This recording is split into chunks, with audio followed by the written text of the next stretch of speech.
Hey, welcome. Get ready, because today we are going on a guided tour of one of the coolest, most complex places in the entire universe, the language city that's running inside your head right now. So let's imagine your brain is this super busy city, right? It's got traffic, different neighborhoods, departments working around the clock. But have you ever stopped to think, where's the speech department? Where's the main office for understanding what people are saying? And maybe most importantly, who's the person connecting them so it all works without a hitch? Well, we're about to find out. All right, first stop on our tour. Let's get our bearings and find the general location of this amazing language city. So, picture this. Even though your entire brain is in on the action, for most of us, the real headquarters for language is kind of tucked away in one specific neighborhood. It's on the left side of your brain, right around your left ear. This is where the magic really happens. Okay, now that we know the neighborhood, let's go meet the two biggest celebrities in Language City. They're the real superstars. First up, meet Broca's area. We like to call this one the speaker. And there's a cool story here. Back in the 1860s, a French surgeon named Paul Broca figured out that when this one little spot was damaged, people found it really hard to talk. So you can think of it as your brain's production department for words. So what's its job exactly? Well, Broca's area is your sentence builder. It handles the grammar and it makes sure your words come out smoothly. You ever try to rap along with Eminem and keep up? Yeah, that's your Broca's area getting pushed to its absolute limit. It's the part that takes a thought and turns it into actual structured speech. And next, let's meet the other superstar, Wernicke's area, our meaning decoder. A little later, in the 1870s, a German doctor, Karl Wernicke, discovered this part. This is the office in your brain that actually makes sense of all the words you hear. Its main gig? Listening. It helps you understand what words mean, piece together sentences, and connect those words to the ideas they represent. You know, when you're listening to an Imagine Dragons song and the lyrics just click and you get the meaning? Yep, that's your Wernicke's area clocking in and doing its job. So you see, there's a real clear division of labor going on here. Broca's area helps you talk, Wernicke's area helps you listen. One turns your thoughts into words, and the other turns words back into thoughts.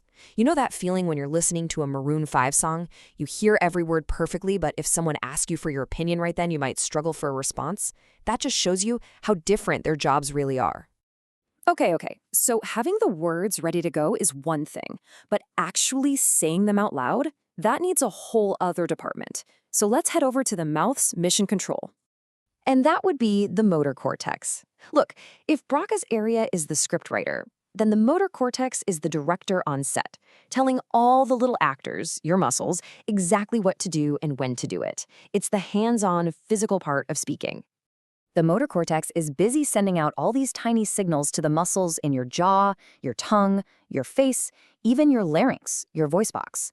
It's basically the department that makes sure your tongue doesn't trip over your teeth when you're telling a really exciting story. A pretty important job, right? So we've got a department for talking and a department for understanding. But how do they talk to each other? They can't just yell across the city. They need a connection. They need a brain information highway. And that highway is the arcuate fasciculus. Now don't worry about the fancy name. Just think of it as the brain's language cable.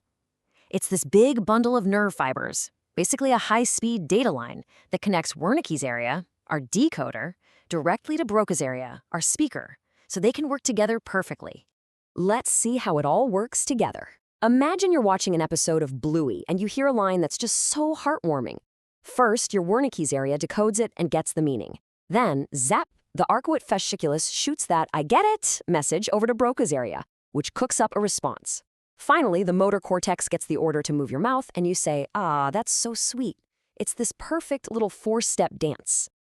So you might be sitting there thinking, okay, this is pretty cool, but how on earth did anyone figure all this out?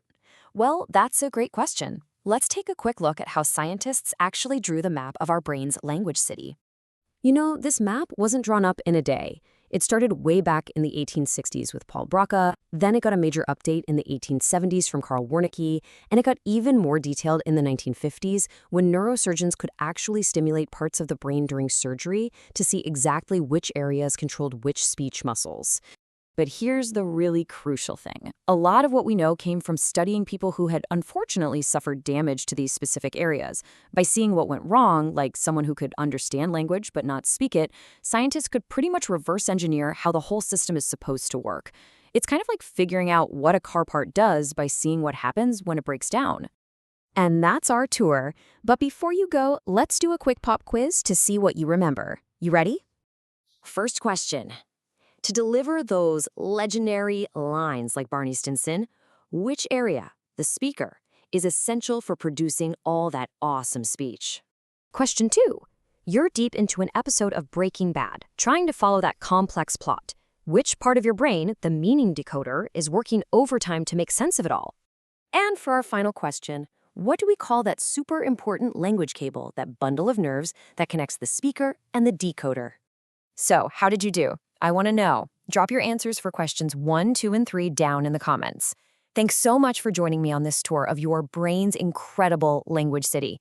And always remember, this map is just the beginning. Our understanding of this city grows every single day.